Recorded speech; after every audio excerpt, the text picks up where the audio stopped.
Hello to our Zoom friends. There's usually about 50 people on Zoom joining online, and we welcome all of our first-time visitors. We'd love to get to know you, so please join us in the welcoming room, which is over there, located in the south foyer. This is a place for both long-time and first-time people to meet.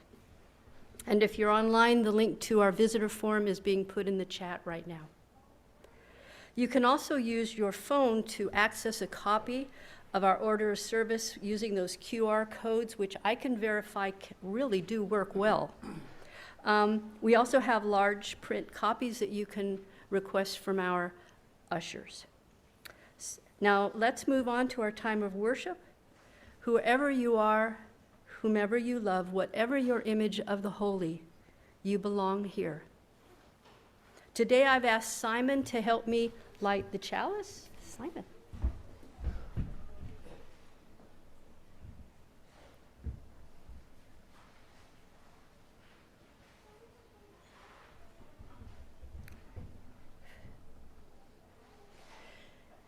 Thank you. We light the chalice, symbol of our Unitarian Universalist faith, with words from Rabbi Sidney Greenberg. And although he uses the word synagogue, we hope that the doors of all houses of worship would be wide open.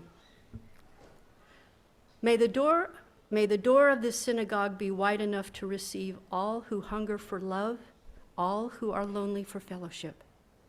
May it welcome all who have cares to unburden, thanks to express, hopes to nurture. May the door of this synagogue be narrow enough to shut out pettiness and pride, envy and enmity. May its threshold be no stumbling block to young or straying feet. May it be too high to admit complacency, selfishness, and harshness. May this synagogue be, for all who enter, the doorway to a richer and more meaningful life. And now, let's say the words of our mission, which affirm our shared purpose. Empowered by love, we transform ourselves and serve our world. Good Sunday morning, everyone. I'm Jen Youngsun, and I'm the minister here at the UU Church in Eugene. I use the pronouns she and her, and today I'm wearing all black and then my kind of purple and yellow stole. I'm glad to see all of you here today. I want to start off with some appreciations and Thanksgiving right now. So all the people who helped to put together the bazaar and clean up and everything, can you just wave your hands? Look at all of the people who helped to organize, to set up, and to break down, and to give us a beautiful, beautiful occasion and celebration. So thank you very much. I also want to thank Laura and Brian Keys, because all of the greenery that you see here and the greenery that we used for our winter spiral, it all came from their property. And it was Zephyr and Medley, and were there others who helped to trim all of the trees? Who else? Janet, oh, yes. Joe and Nancy helped too. Thank you so much. And so it takes a lot to, transform this place into a beautiful, festive sanctuary. So thanks to all of you.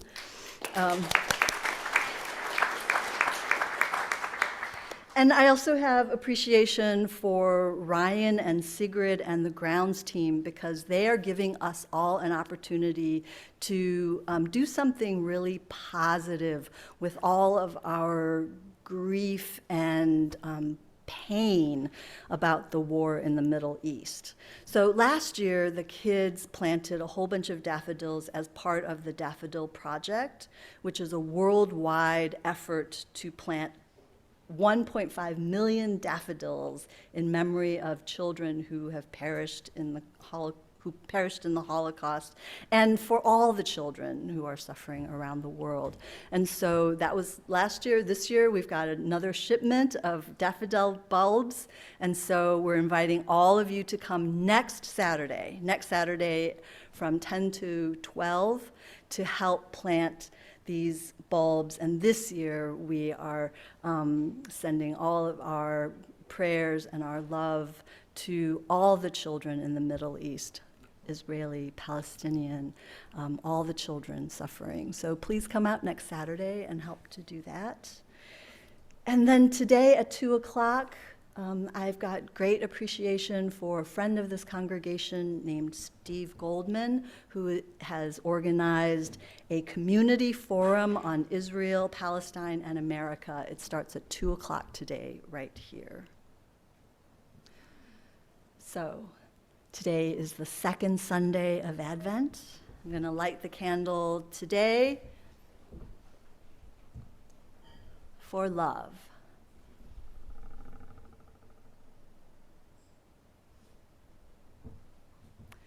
Last week, we did hope. And today, we light the second candle for love. We are not necessarily a Christian community, and yet Unitarians and Universalists came from that Protestant tradition. And so we continue to carry on some of those traditions like Advent. Not everyone in the community celebrates Christmas per se. Some of us are really looking forward to solstice, winter solstice. That's our winter holiday. Some of us are celebrating Hanukkah, Diwali. Some of us are just celebrating our own kind of secular, spiritual sense of the dark days and nights and the light that is to come. And so whatever you're holding during this holiday season, however you celebrate, however you face the darkness and hold out hope for the light, I wish you Merry Holidays. So, as has already been mentioned, we're right in the middle of the Jewish holy season of Hanukkah. It started on Thursday evening, and I want to ask Gary Ray to light the Hanukkah candles. These are the holy days of mystery. How did just a small amount of olive oil last all those days? How was that possible? The writer Michaela Ezra suggests that when we share material things, then we're left with less of what we started with, right? But in the currency of the Spirit, elements such as light, love, wisdom, these are increased as we share them. And there is also the mystery of the human heart. How is it that it's even possible to make the choice to light the lamp in the first place, even though everything had been destroyed and everything seemed hopeless? Even though it seemed like their efforts could not be enough, there is some mystery about the human heart that allows us to make the decision to light the lamp. One more time. In the book of Sirach, one of the lesser-known Hebrew texts, after listing all of the marvels of creation, there is this magnificent line. Beyond these, many things lie hid. Only a few of God's works have we seen. We are but specks of dust, living in a vastly unknown and unknowable universe where many, many things lie hid. The collective wisdom of the ages advises us to accept the unknown. Don't try to unravel all of life's mysteries. Cultivate a deep respect and humility. Fall in love with mystery. Come, let us continue our journey into the darkest nights of the winter, soaking in its mysteries. Come, let us worship together.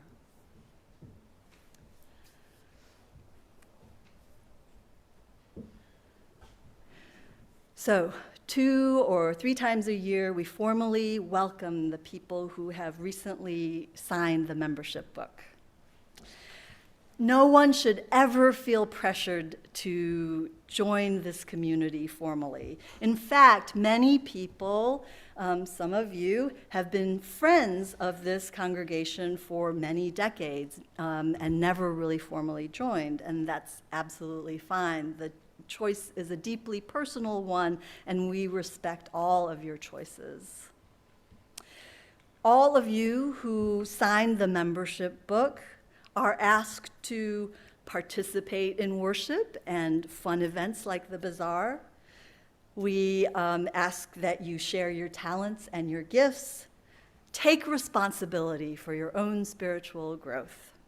We ask that you let yourself be cared by the community and to care for one another. And finally, we ask that you help to financially sustain this community according to your ability. Every time our community gathers for this occasion, new member ceremony, we receive into this congregation a portion of what we are all becoming. And I find that extremely exciting. It is a hopeful, energizing event every time we do this. And so this morning, we recognize, and as you hear your name called, please come up. We recognize Bruce Barney, Heidi Winder, Nancy King, Louis Desprez, Rebecca Desprez, and Linda Jackson. Their stories and their photos will be printed in upcoming weekly newsletters, and so please read those and get to know and make a special effort to get to know our newest members. Hello, friends. I'm so glad you're here. Some of you have taken part in our Inquirers classes, right, to learn more about the church community. Others of you have transferred from other UU churches around the country.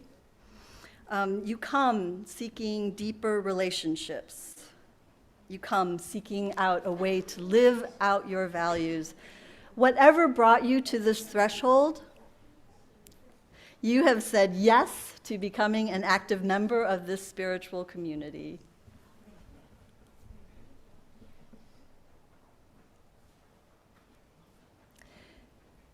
You have also said yes to living in covenant together. So I'll ask everyone to say together the words of our covenant. Here we go. As a beloved community, we covenant to embrace the next person who is always arriving, open to the change they will bring. We covenant to trust others in their identity and truth. We covenant to speak our truth bravely and gently as we commune love and peace. We covenant to make efforts to understand the views of others and make amends when intentions and impact collide. We covenant to expand our connections with a larger community with humility and empathy. We covenant to remember that how we are with each other is the foundation upon which we build the beloved community. So welcome, friends. Congratulations. Our lives are already enriched by your presence and your gifts. Thank you.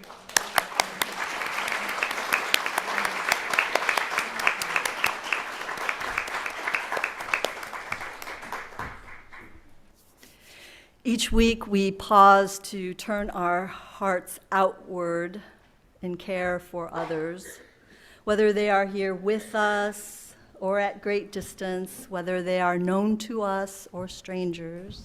Thank you. We hold their sorrows and celebrate their joys.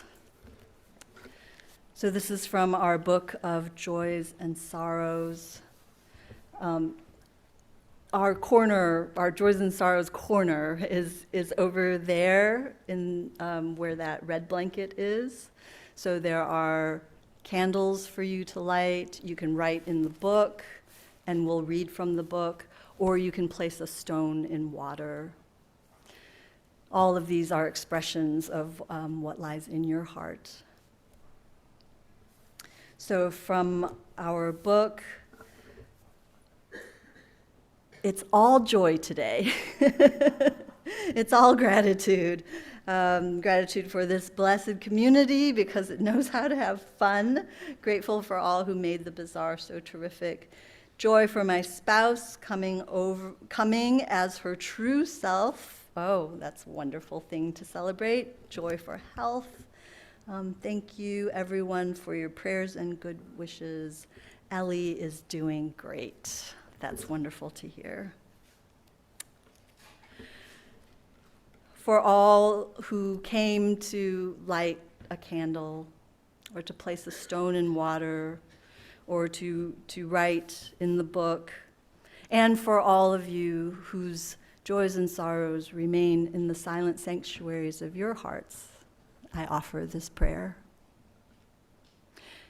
O Spirit of life, eternal light, great source of love, when our minds are still, we know that the presence of love and peace surround us, available in the moment we allow ourselves to be open to that gift.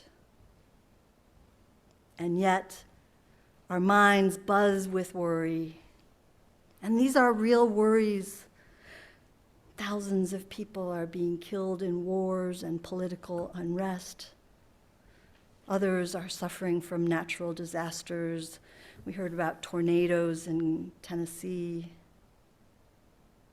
We have lost jobs. We are watching loved ones pass away. Our children are struggling, and the bills are piling up. Our neighbors are sleeping on the cold, wet sidewalks of our city, and the future of the earth, the future of our democracy is uncertain. May all who are hurting today find some moments of relief. May a portion of light break through to encourage them to persist with hope. And grant us the courage to dedicate ourselves each and every day to those moments when light prevails over darkness and peace will come to all the lands. Amen.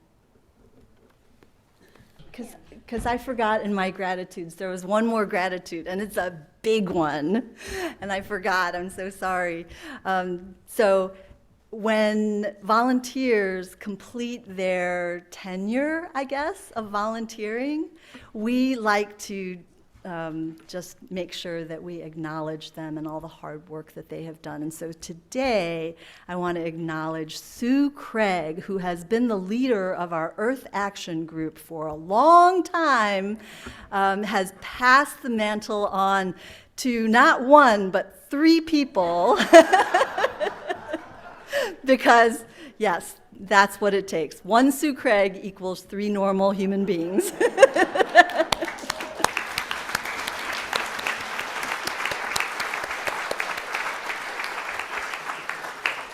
So thank you, Sue Craig, for all of your wonderful leadership on behalf of the earth.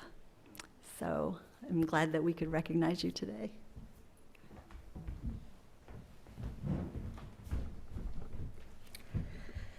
So this is where I do a reading, but I have several thank yous also, because this is my first time, and Rev Jen's support and counsel has made it so much easier and so much more comfortable. So I want to thank her. And I want to thank Linda for just being there, you know, checking out to make sure I dotted all the P's and Q's or whatever those are. And I want to thank Liz, because Liz was instrumental in getting wax out of the menorah so I could put new candles in.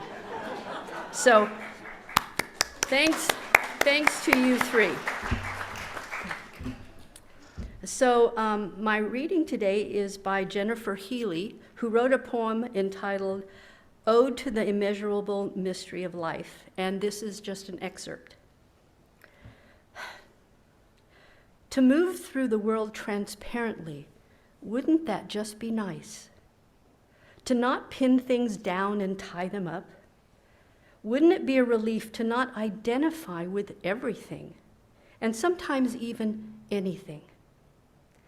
I'd just like to live in the world just for a glimpse, without needing to be of the world, without a label or word for everything.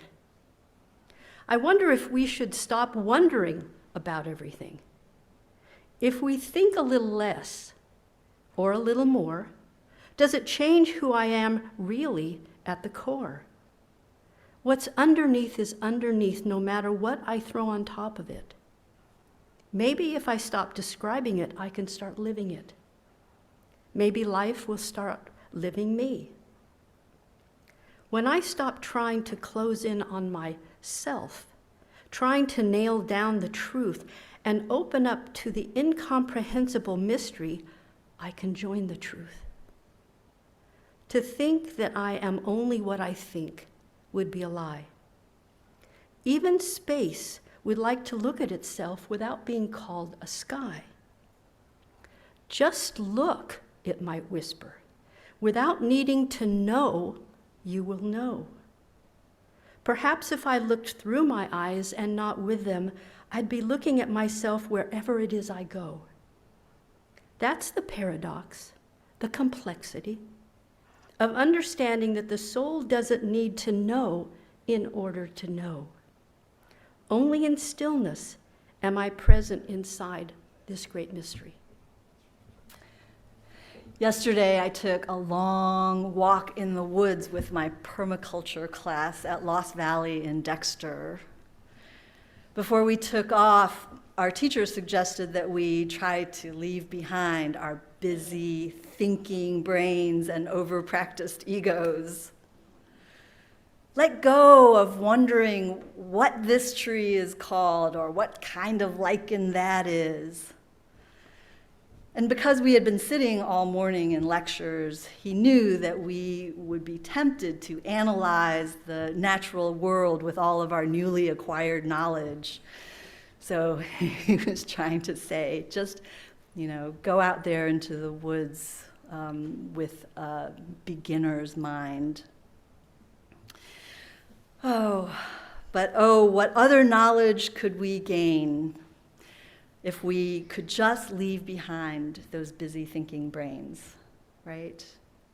Wouldn't it be a relief, asked the poet, wouldn't it be a relief not to identify everything, and sometimes even anything? I'd just like to live in a world, just live in the world, just for a glimpse, without needing to be of the world, without label or word for everything.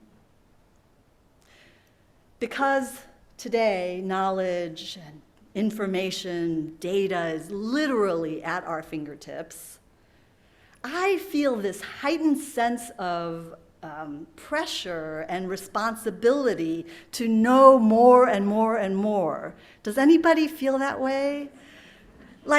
I feel like I'm supposed to be very well informed, up to date, plugged in. Right? And all the information I have is supposed to be true. Not that other kind of truth. So these are the clangings, of course, of my own ego, that I have to be so knowledgeable and I have to be up to date on everything. In these times of very heightened uncertainty, suggesting, me coming to you, suggesting that there could be some benefit maybe to this very uncomfortable feeling of not knowing is a countercultural message, and one that I think is very sorely needed today. Now, I'm not trying to say that not knowing is better than knowing. I'm just saying that there are things that we can't know right now, and fighting against that causes unnecessary suffering, and it also impedes our spiritual growth. Joanna Macy once said that trying to relate to uncertainty is really hard because it's like trying to relate to a lack of something. It's trying to relate to something that is not present. But coming into communion with absence is important. And we do that, don't we, in memorial services and remembrance ceremonies. We're communing with absence. She goes on to say that, quote, "It can help to think of uncertainty as mystery, and mystery as having a real, palpable presence. It's that knife edge of uncertainty where we come alive to our truest power."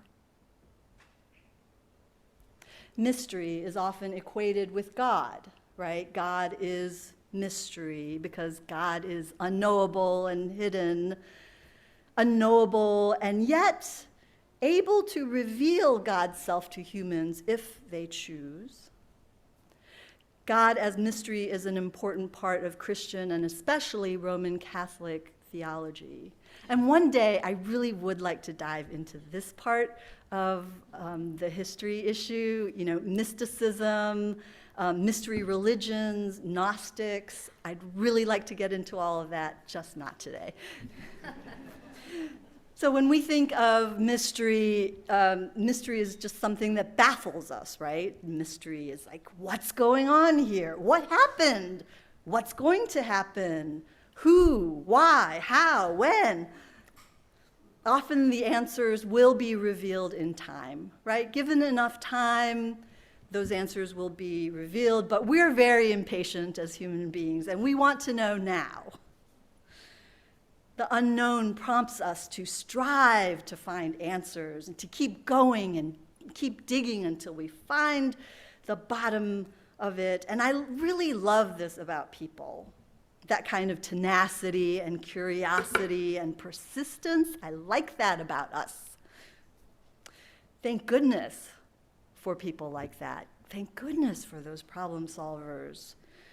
And this constant pursuit of certainty can be exhausting and it can be counterproductive.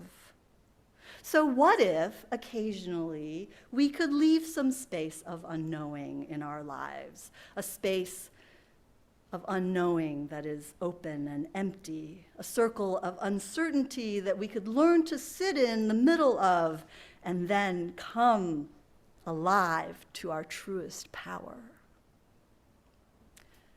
So I want to ask you to consider your lives right now. When it comes to your own life and the lives of your family, how much uncertainty are you living with? What is it that you're not sure of right now? What is it that you don't know and that you can't really know right now? Some of you know that I have a spouse who lives in Virginia. He has been working to fix and sell a house that his father left him when he died in 2020. When will he be finished? This is the greatest mystery in my life right now. For a long time, I sat in that circle of uncertainty, just fighting against it, trying to figure out what I could do to move this process along, trying to figure out, how can I help? How can I help? What can I do? But you know what? Eventually, I realized that my spiritual work is to sit in that circle of uncertainty with as much love and trust and gratitude as possible. And that has made a huge difference in my life. The author of Dune, Frank Herbert, once said that the mystery of life isn't a problem to be solved, it is a reality to be experienced. This is the collective wisdom of the ages, that we should try to experience the unknowable, because it is one of the most amazing realities of life. Don't try to unravel the mysteries. Fall in love with them. The more we can do to create a relationship with uncertainty, the better off we will be when life inevitably delivers its bounty of joys and sorrows. So maybe you're still a little skeptical. Maybe you're not sure that there is goodness to be found in sitting in the circle of unknowing. So let me offer just 3 real quick reasons why you might want to consider falling in love with mystery. So first, when you practice falling in love with mystery, you push against some destructive social norms. This drive to know and understand everything is kind of a domination over creation. Falling, as soon as a part of creation is named and explained, it feels like a bit of its kind of inherent majesty is lost. There is an element of supremacy in our Western American culture that really cannot bear uncertainty and not having control over everything. Falling in love with mystery is an antidote to the privilege of certainty. So the second reason that you might want to consider falling in love with mystery is because this practice nurtures our spiritual growth. In order to love mystery, you also have to develop a strong sense of trust in something bigger than yourself and feel that connection with all that is larger than yourself. And then finally, mystery can be a remedy to anxiety, an antidote to worry, especially in very turbulent, stressful times. Because you know that stress makes us contract, right? Loving mystery allows us to expand. Where anxiety narrowly focuses our vision, appreciating mystery widens that perspective. When we can let go of the idea that we're in charge of everything and that we can control everything at all times, we can develop a trust in the face of the unknowable. The more trust that we extend, the more gratefully that we can embrace not knowing and learn from all those experiences. We deepen our capacity to be with life exactly as it is, instead of as it should be according to me. So now that we've gone over a few reasons why you might want to investigate loving mystery, how does one go about doing it? Well, I have 3 more solutions. I have 3 more suggestions. How can we live more humbly in the space of not knowing and not being sure what is going to happen to us? What is going to happen to me? So the first way is, step 1, Find the other centers of knowing in your body. So there are so many subtle ways of knowing that are beyond this thing, the head, the brain of reason and logical thinking. There is intelligence in the heart space, right? There is intelligence in the gut space.